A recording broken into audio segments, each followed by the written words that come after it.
What's up, guys? It's DMR Bear here, and I'm bringing you a new game that I want to play. It's called Slay the Spire. I've actually played this a ton on mobile. And I just really love the game. I love everything that the developers did with it. I love card games and the way that they implemented this into like a card fighting game, essentially. I really like. So I thought I was gonna play this fresh and see how far we can get. I was gonna do daily climb, but since it looks like I have to do standard first, we will go through one by one and then unlock daily climb and just start doing those.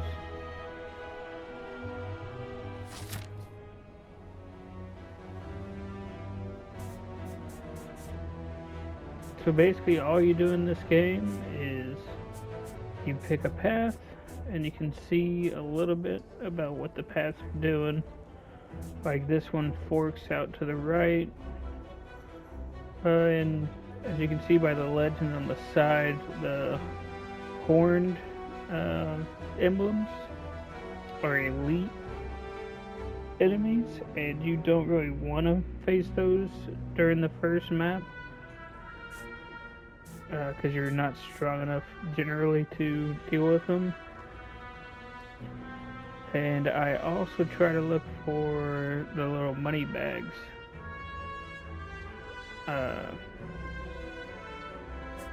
Because you can just buy more cards and power-ups in those to help your deck get better faster. So let's get on into it. Oh, here we go. Yeah, so basically you just defeat enemies by playing cards. Each card has its own energy, and I think it's like 1 to 4, and some of the elite cards go up to like 6. And then all this, yeah. So boom. So on this turn, he's not going to fight. So I'm going to hit him with a vulnerable, which just makes my attack stronger against him.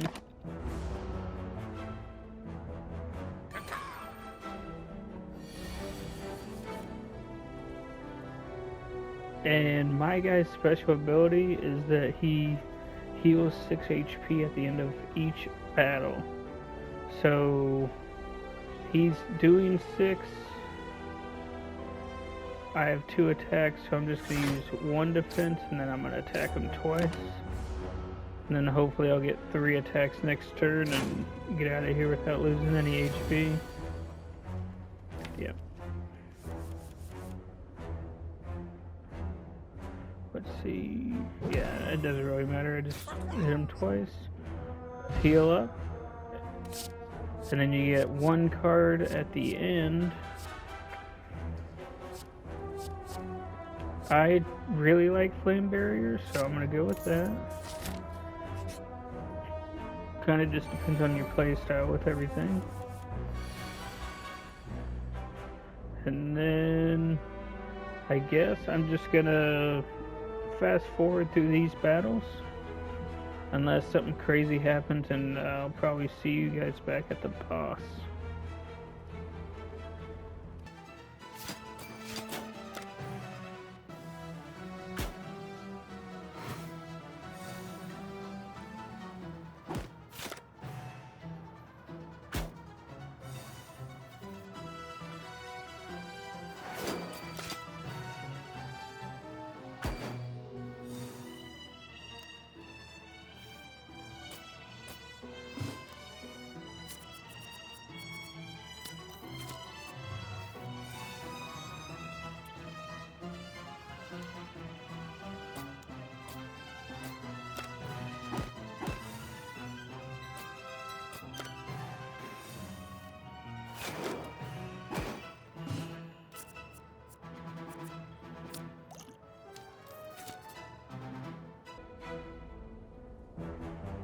Alright, so here's another thing. On these question marks, a random event happens, and the random event could be an enemy, an elite, rest, treasure room, or one of these guys. And it basically, like this guy, obviously I'm just going to go for the heal. And pay, no, I don't want to pay any money, so I'm just going to leave, but you'll see later on that these random rooms get stronger and stronger as we go.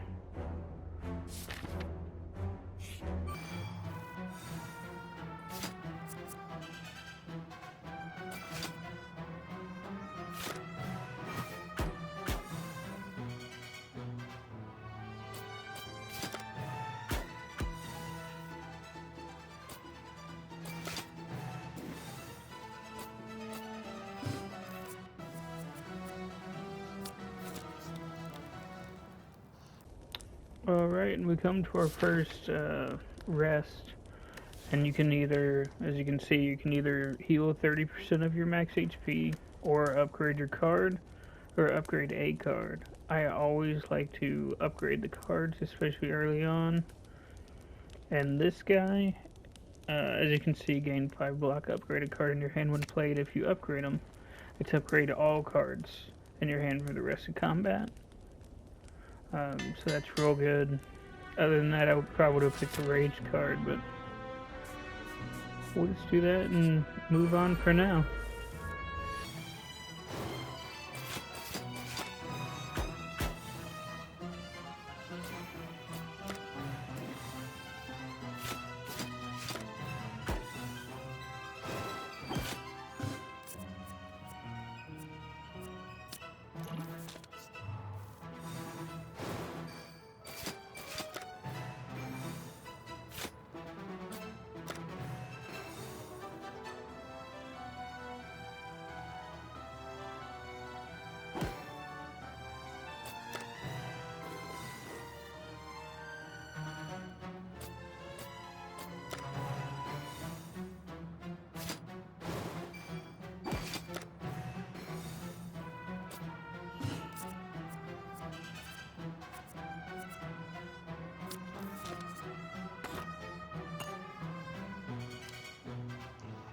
Alright, and one more thing, just because it is the first time playing through this, I just got I wonder if I can look at it on here.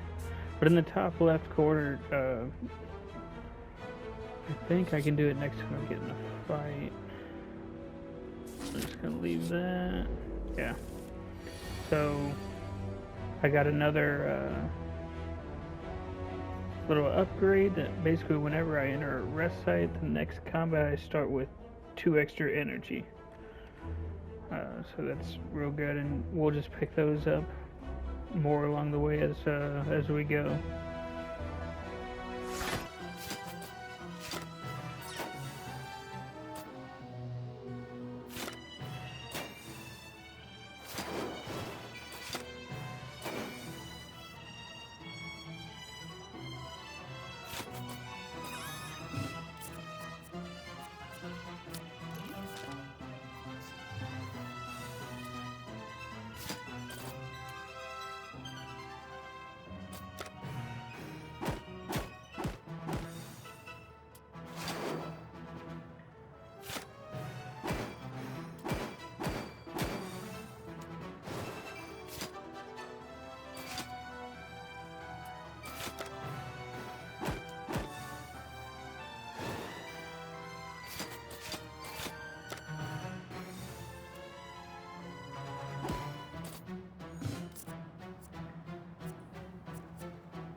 And this is the merchant.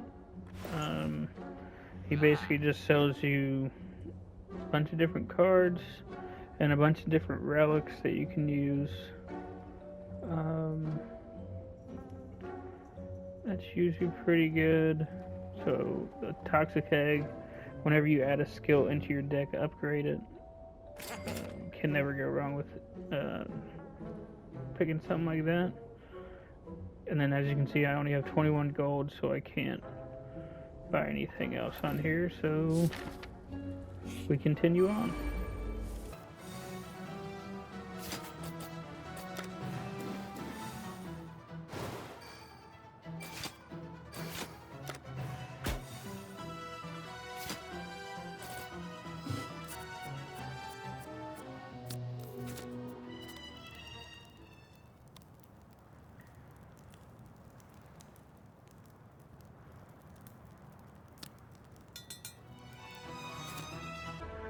Alright, and we're about to face the boss of the first level. So this guy's main ability is mode shift. After he receives a certain amount of damage, he'll turn into a defensive mode.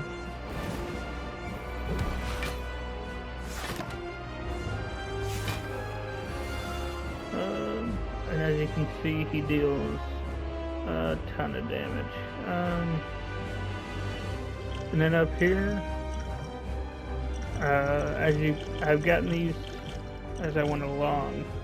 These are your potions. You get up to 3, unless you get the relic that gives you 2 more. And I'm just gonna discard all these, hoping for that guy. So I'm going to upgrade to that. And it looks like I'll be just short, so I'll use this guy to get 2 extra energy, place the block, and then... Oh, I didn't see the vulnerable. Yes, I wasn't short. And now he's in his defensive mode, and he will now do 3 damage every time I attack him. So I'm just going to use the block, make him vulnerable, and then I'll gain some more block.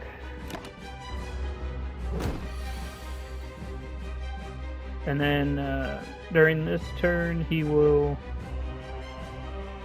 turn back into the attacking one. I'm just gonna play those.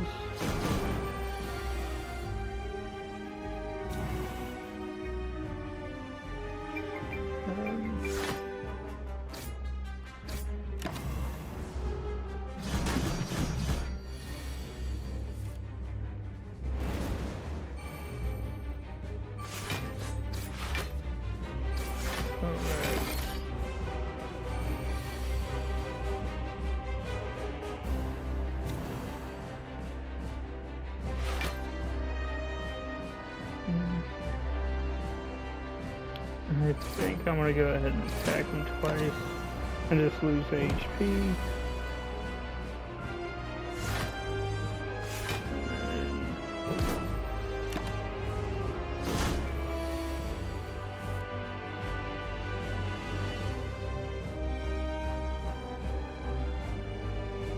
So I'm under that, so I'll just use that potion.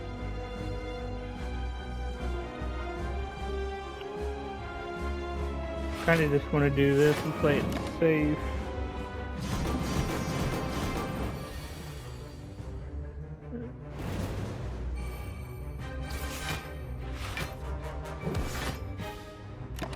Alright.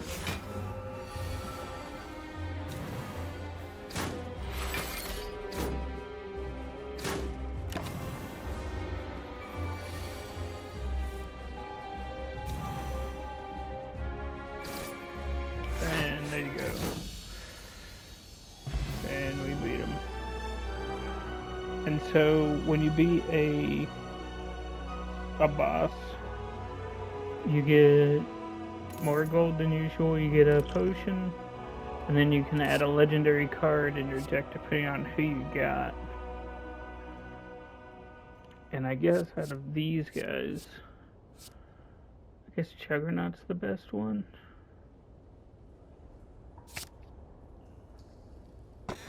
And then you get a special relic. So like I could either double the effectiveness of potions, gain energy at the start of your turn, but I can't play 6 or more cards, or more than 6 cards, which can hinder this deck a lot. So I'm gonna go with I now heal 12 at the end of each battle. And just looking at this board,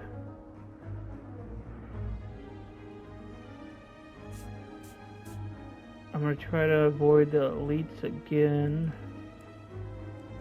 And it looks like just going up the middle is probably the best way to do it.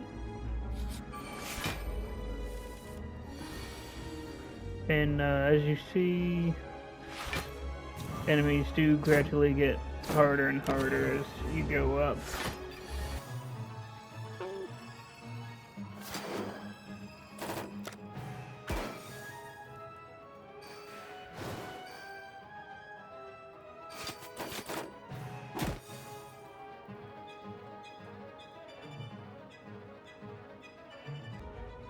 Oh, and one thing I want to point out, this guy actually has 3 artifacts, which they negate a debuff. So basically if I hit him with this bash, he's not going to be vulnerable because of his debuff. And you'll see some of the really strong guys at the end will start having more and more debuffs and power-ups and everything to just be more and more difficult to take down.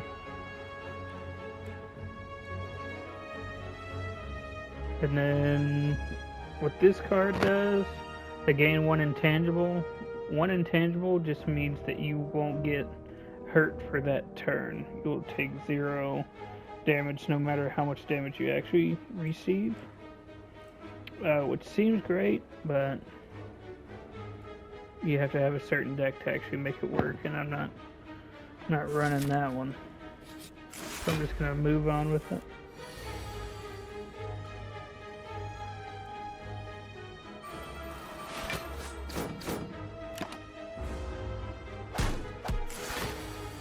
Oh, and then guys like this with the plated armor, so he will regen 4 armor each turn unless you break it. So this 20 damage, now as you can see, his plated armor is down to 13, so he'll only regenerate up to 13 armor next time.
Alright, and it looks like we're gonna get a little unlucky on this first one, because either way he would have killed me.